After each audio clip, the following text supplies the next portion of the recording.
The original kings of podcasting, starring Mark Chambers and Todd Perry.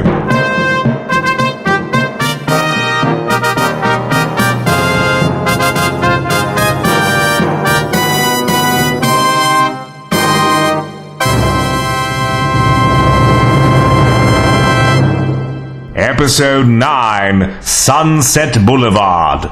Welcome back to the OG Kings. Original Kings of Podcasting. Todd Perry here with Mark Chambers. Hello. And something happened a while back in between doing the old radio show that Mark and I used to do. Yes. And in between the previous project we discussed. Correct. So somewhere between, I think the radio show ended in mid 2007. Yes. And then we picked up with the previous project in, I think, 2009. Yeah, that sounds about right. April-ish. So somewhere in there, we didn't see each other that often. Yeah. But we did see each other, and we lamented. Yeah, I would call you over to come to my, come out for a drink or whatever. We would lament the loss of the show and what could have happened. We would go do the Long Beach circuit. Yes. We would eat face meat. Yes. One of my favorite stories from that time was I was living in this apartment on 4th Street in Long Beach, and I was saying, Long Beach gets a really bad rep from people, because Long Beach is the ghetto, Long Beach, blah, blah, blah, blah, blah. And Mark was down, and we had a great night in downtown Long Beach. We did. We went to a concert, we went to go see a Queen cover band. Yes. And we had a great night, and we're driving from downtown to my apartment on 4th Street, and I remember I was sitting with Mark going, Long Beach gets a really bad rep. Mm-hmm. And we were at a stoplight. A friend of ours was driving, and the moment we stopped the stoplight, we were in front of a 7-Eleven, and some guy was on the ground, and two guys were kicking him. Just kicking him in the head. Just getting his ass beat. Some guy was it was just brutal, and we were just front row seats, and it's just, Long Beach gets a bad rep. The kind of thing you're seeing right now, not happening that often. Not typical. Yeah. There's a good example of something that isn't typical. I believed I said he probably deserved it. Yeah. We don't know the story. So I knew from that hint that Todd might be into some shady stuff. Yeah. Because that, to me, I wanted to move to the Midwest after I saw that. Yeah. Not backed up to the city where I felt safe. I no longer felt safe on the West Coast at that point, just for like a few hours, and then I got over it. And then I took you to a nice taco place, and we had some face meat. I realized that in order to eat face, I would not be able to feel my own face. Like those are that has to be the way that lines up. If I'm so drunk I cannot feel my own face, then I can eat another creature's face. Yeah, we went to a taco stand I love in the hood in Long Beach, and I was like, Mark, you need to get drunk and eat face meat. And you were like, this shit is good. Yeah. I've cabeza. Never had it again. Yeah. That was a beautiful rite of passage for me, and that was the blossoming of what became a very fruitful friendship that would last many a year. Yeah, and I believe that, and then I probably brought you back to my apartment and played whale videos for you. You most certainly did. Yes, because I'm a whack job that sits and watches old footage from marine parks of performing whales. Yes. And left to my own designs, we'll sit and watch that all night and have drinks. Marine videos that from marine parks that no longer exist. Yes, Marine Land. Specifically, yeah. From Southern California, home of the original Kings of Podcasting. Yes. So in this beautiful era where Todd and I would just have random encounters and go out and not have this delightful interaction, one morning, I believe, I received a call. Yes. Now, this call happened in the context of what was like I'm the kind of person where I have to constantly be creating stuff. Yes. Like from the radio show we did up until 2009 at a year and a half where I wasn't my band wasn't doing anything. Right. I was in this process where I wasn't doing anything creative, and it made me fucking nuts. And my wife told me, she's like, you are losing your mind because you're not doing anything creative right now. Sure. And I've always, my whole life, whether I've been in a band, whether I've been doing rap music, whether I've been working at KLSX, I was out of KLSX at this point. So I was kind of in this fallow period where I would just sit every night and drink a bottle of wine and smoke cigarettes and think, I got to be doing something. Right. So I was kind of in this self-destructive mode, and I hadn't moved in with my wife yet. And I was living out at this apartment in Long Beach, and it was quite the place. Yes, Yes. it was a place of debauchery. Yes. So it was one night. I get a call from a buddy, and I'm down in Long Beach, and my buddy goes, a friend of ours is in town from Vegas. And never a good way to start a conversation. No. No. Now, the guy in Vegas, he has a weird life because whenever people come to see him, it's people going to Vegas. Right. And so they want to drag him into everything and go. So whenever I go to Vegas and see this guy, I'd be like, oh, let's go to this casino, the strip club, whatever. And he'd be like, fucking, I'm done with it. Yeah. I don't give a shit. I want to go to my local and hang out. Yeah. So my buddy's in town, so I go, okay, great. And I had been drinking a little bit in the afternoon at my now wife's place down in Huntington Beach. Sure. So good place to hang. Now,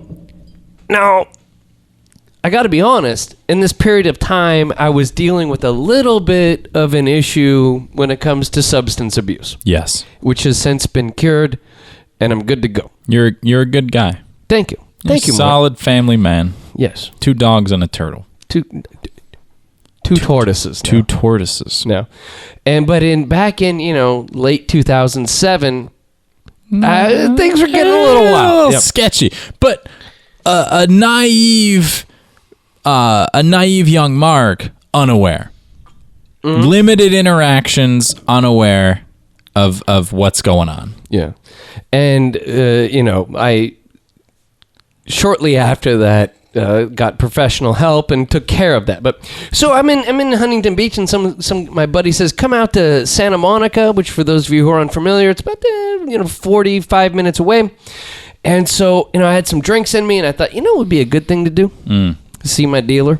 Yeah, there it is. Like, what if I just happened to procure about just $50, $60 with a blow? Yeah, just to have a good night.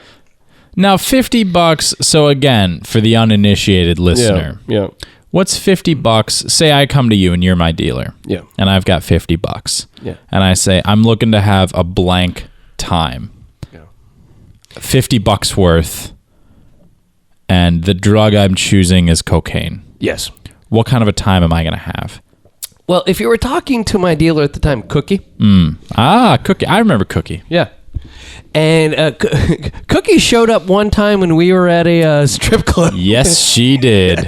And Cookie was a African-American woman with a cockeye, big teeth, and she had a short haircut that was dyed white like Eminem. And she would say shit like, get your ass out of this strip bar right now, quit looking at them naked booties and come out and see me, baby. And I love Cookie. And Cookie would always say to me after I called her, call me on Tuesday now, baby. It's my birthday. I never knew what that meant. It's a catchphrase. She's like a sitcom character. I thought maybe that's when she gets her deliveries. I don't know, but she kept having birthdays. It's snowing on Tuesday. Yeah, so I'd always be like texting her, happy birthday, Cookie. Like 5 times, 7 times a year. She like it? Yeah. Never responded to text though. As dealers are wont to do, they ignore the texts. So Cookie at the time used to show up to places. Like I could call Cookie anywhere. I'd be like, to sound like the Californians, it'd be like, I'm in Redondo Beach right now. All right, baby, I'll be there in 20 minutes. Yeah. She sounded like Tracy Morgan. Yeah. And she would just show up wherever within 20 minutes. She was just always there. Yeah, she's around. This time, Cookie, I don't know, there's some problem with her car. And so on the way to Santa Monica, she goes, stop by my place, baby.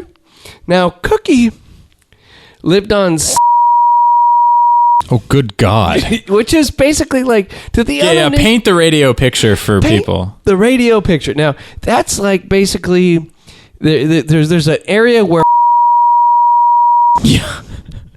right on the line, right? So, and it's not a great neighborhood. It's not. If you still need more, first of all, just Google those words together. Yeah. And second, just not a great area. Like every business there is called the blah blah blah. Yeah. So, but this was a summer day, so I had on flip flops, shorts. Nice shorts, and a kind of like a plaid. See, you were looking good and smelling nice. I was looking beachy. Yes. Basically.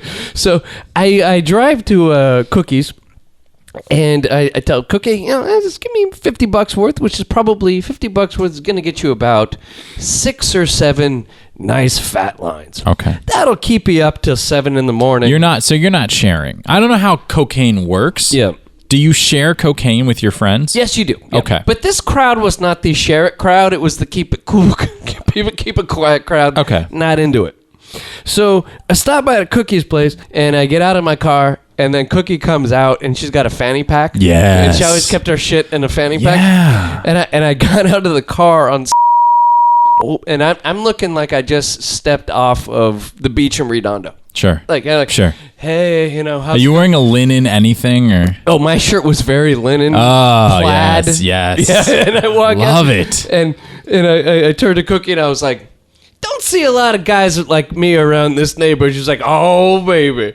And Cookie, dropped me off some But shit. were you safe because you were a customer? Like, you're totally safe in that neighborhood? I think, everyone kind of knows what's up. They're like, oh, he's cool because he's bringing money into the community. Yeah, I would assume that, and that's what you think as that guy. You're like, hey, everybody knows what's up. You're like, I'm just doing my deal. I have amnesty. It's like when you go to the DMV to renew your expired license and you can't get it done. They're not going to arrest you as you leave for driving on an expired license. Exactly. They're not going to grab you as you leave this neighborhood or fuck with you because you just brought $50 into their community. That's Cookie's homie. Yeah. He's cool with Cookie. Yeah, look, he just, yeah. Sign it off. I love that. Yeah. And so I love pretending that's how that works. Yeah, but no, I'm assuming that on a bad night, I could get my ass handed to me, And so I look like I just walked out of a fit concert. Yeah. You're fiending for coke. Yeah. So Cookie's like, all right, baby. And then she hooks me up. She's like, well, could you take me over to the liquor store? What? And so get in, baby. Yeah, Cookie wanted to get a drink. Yeah, that's cool. So I take Cookie up to the corner liquor store, and I'm driving around. Cookie walks in, and now I have that weird thing where I'm like, I'm in the hood. Yeah. I know Cookie's probably holding hundreds of dollars worth of drugs on her. Yeah. And she's in my car, and you I'm gotta like, keep Cookie safe. This is like a video game mission. I gotta keep her safe. Protect Cookie. Get Cookie to the drugstore. But also, like, if the cops see me driving around in my Volkswagen with Cookie, they know. They're gonna be a little suspicious. They know what you're doing. They know what's happening. But they do. Here's what they do know. Giving a nice woman a ride over to the liquor store. So Cookie goes in and gets herself some a beverage, an adult beverage to enjoy for the night. Sure. And then I drop her off and she says, all right, be safe, baby. Yeah. And I was like, good times. She needs you to be happy and safe and continuing to be a customer. Yeah. And now I'm off to Santa Monica. Yeah, there it goes. So you've got quite the journey this night. From like to Santa Monica on a Saturday night. This is by the way, this is a very Los Angeles story. Yeah. You traverse great distances and think nothing of it. Yeah. Oh yeah. Yeah, that's like that's a really far drive. Long Beach to Santa Monica. Long Beach to alone would knock the wind out of someone from a different metropolitan area. Yeah, they go, Yeah, and you're doing that just to get your coke. You haven't even started the night. I'm just trying to get high. Yeah. I'm just trying to hang out with my buddy. Yeah. And I needed to do that. Yeah. In order to hang out with my buddy. So I go out to this bar in Santa Monica, which is like in the ass end of Santa Monica, as Santa Monica goes towards the hills. Yeah. So it's like you have Santa Monica, and then it becomes Malibu and all that shit. So it's the ass end of Santa Monica. Sure. And I'm not that familiar with that part of town, which plays into the story. So I show up there, I say hi to everybody, I grab a beer. Now, I don't want to drive drunk. No, who would? So I only want to have like 2 or 3 beers that night because I got to get back to Long Beach. Right. You're looking at an hour plus. And being a responsible guy. Yeah, Yeah. I'm looking at a 45-minute drive home at the, Oh, at that time of night, yeah. that time of night. 45 Yeah, minutes. under an hour, yeah. How did you get here? Well, I took the 405. Why'd you stop off? Well, Don't worry about that. So I'm going in the bathroom, and now in the bathroom was a great thing is on top of the toilet roll holder, there's that little metal holder for the toilet. Yeah, that's the Coke line. That's the Coke. So I'm like bumping into the bathroom and Yeah. doing some lines. Yeah. Feeling good. Yeah. Had a couple beers, talked to my friends. They're like, Todd's very energetic tonight. He's enjoying himself. But I'm not out of bounds. I'm not acting like a wild man. Having a good time. Just having a good time on a Saturday night with my friends in Santa Monica. You're young. Yeah, why not? So about 12:30, I think I don't want to get a DUI. Right. I'm not going to have any more drinks. There you go. I'm going to be responsible and drive home. Yeah. So I get into my Volkswagen, and then I have a little, there's a little pouch near there where I put the Coke in there, and then I lock it. Yeah.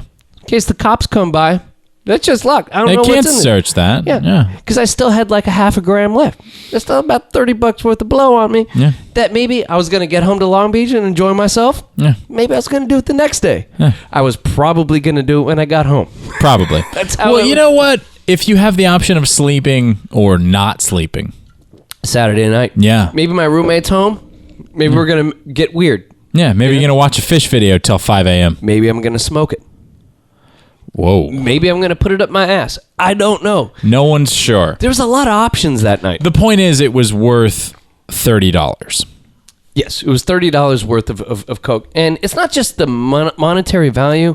It's I had to go to the hood to get this. The cocaine has value, and it has a story. Yeah. I mean, it's this whole totem in Yeah. your life. It really It's is. important to you. It's beautiful. Let's establish that. It's a beautiful thing. And I'm feeling good at this point. You're feeling great. I'm a little up. Let's be honest. You're feeling amazing. I'm feeling like the king of LA. That's right. And I'm like, I'm going to get in this car and I'm going to drive home because it's not bad to drive high on Coke because you're just kind of aware. It's like having a lot of coffee, you know? Sure. For the kids listening, Yeah, don't do cocaine. don't do cocaine. So what happens is I'm unfamiliar with this area of Santa Monica. And so I make a couple turns and I don't know where the fuck I am. So I go up to Sunset Boulevard. And Sunset Boulevard runs from the beach all the way into Hollywood, all the way into downtown LA. Main drag. But I kind of weasel my way around. I go, okay, go up to Hollywood and I'll take the 101 home. Now this is a Californian's bit. Just let it happen. Yeah, I know. I'm just letting it sit there. And so I drive up from the beach area on Santa Monica, which now I'm not making wise decisions. Right. You're way overexposed. You should be isolated on the freeway with the sound walls around you and just blasting your way home. No. And so I'm driving, and then I get on Sunset, and I'm like, okay, cool, looking for the 405 to get home.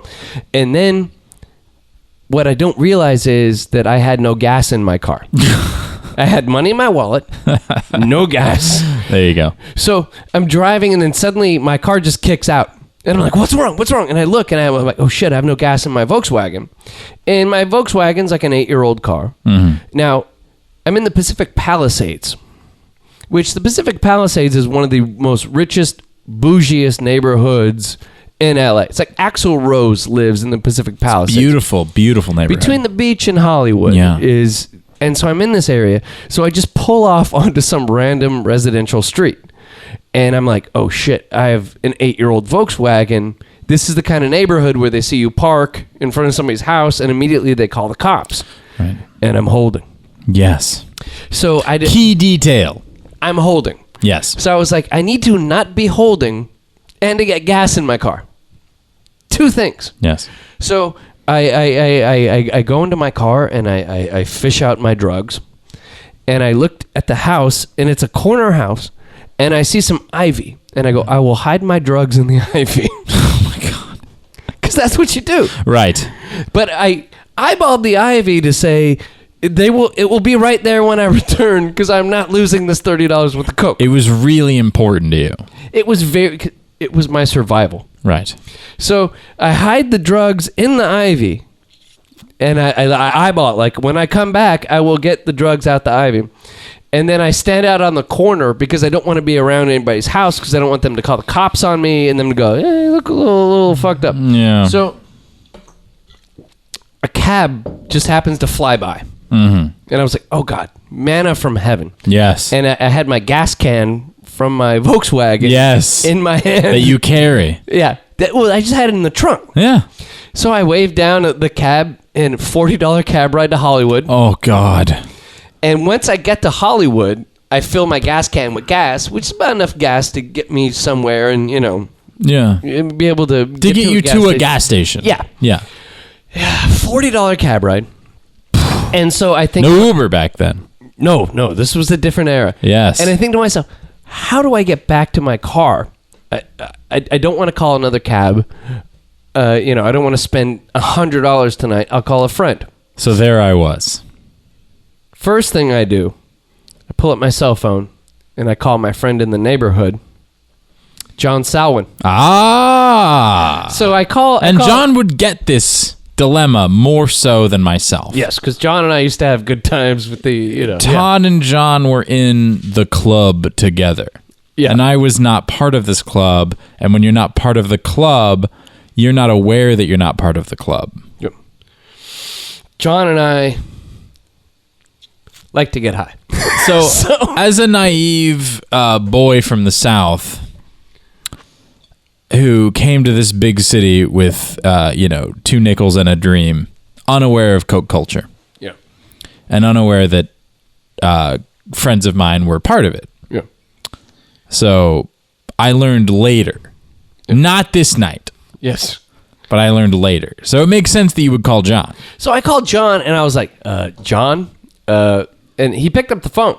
And he was in an industrial club. Of course he was. And it's like, welcome in the background. This is our friend John, who is the kind of guy that would be at an industrial club. Yep. Yes. So John's like, hey, man, how's it going? I was like, dude, I'm in Hollywood right now.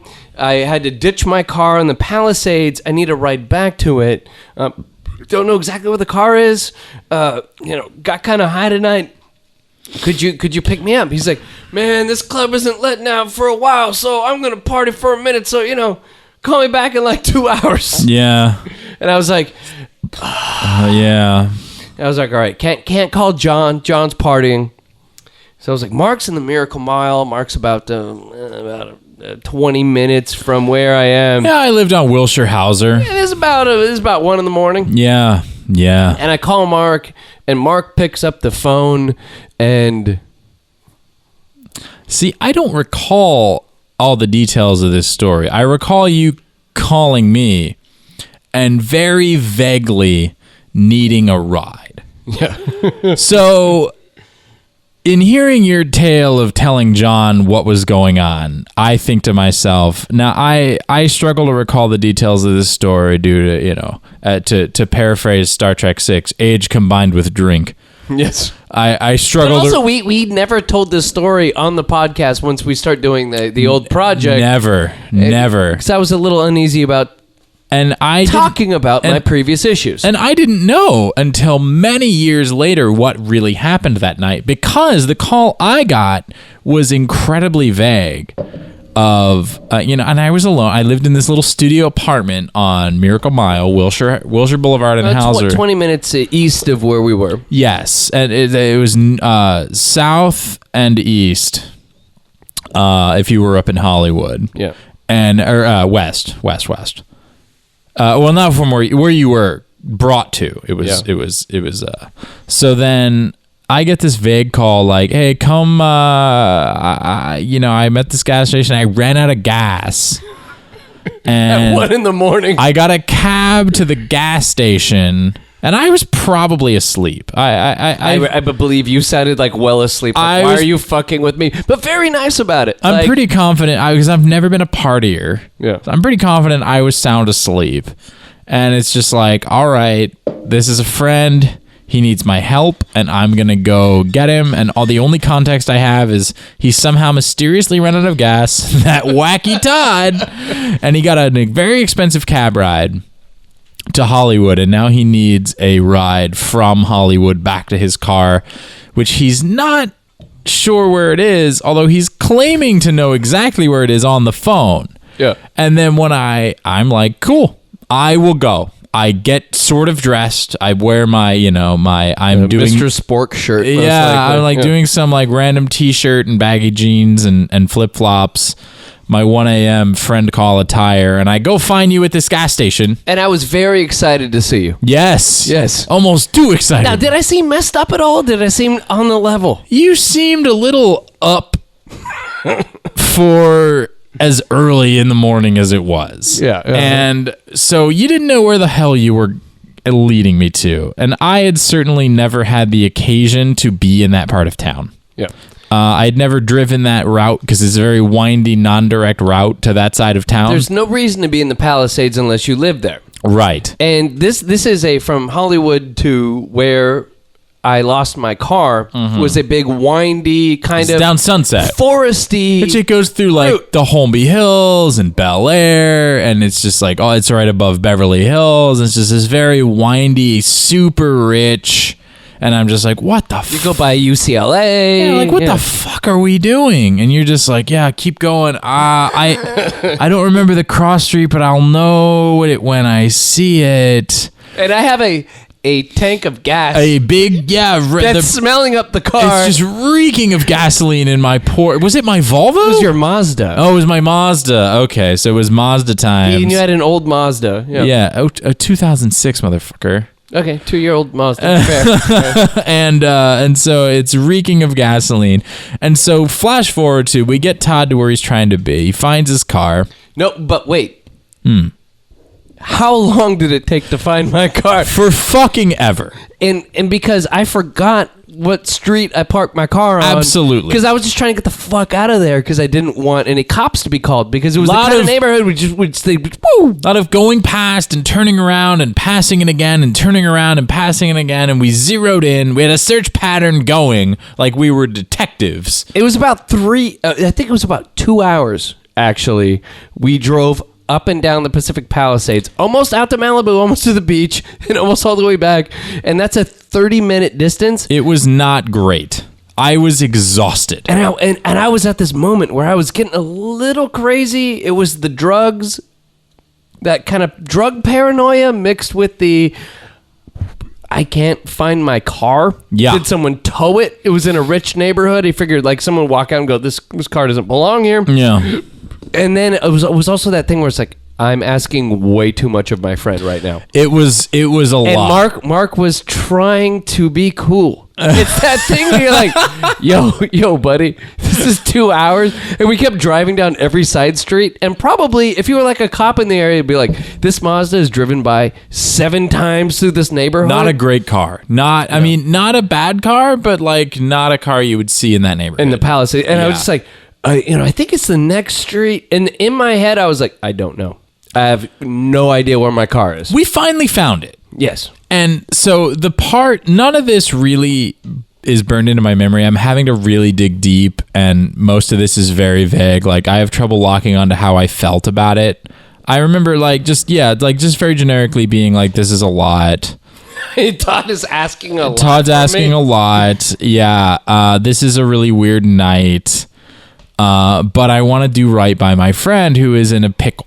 You're in a bit of a pickle. Yeah. And so what really, and I just thought this was a very, this is just your average Vlasic pickle. Yeah. And then we get to the car and I drop you and I'm like, yeah, get it, put the gas in. And I'm like, I want to see you drive away. Like, I want to make sure that everything's running smoothly before I bail on you. Yeah. And you're like, don't worry about it. just go. Just go. I'm just going to sit here and kind of collect myself. And I'm like, okay.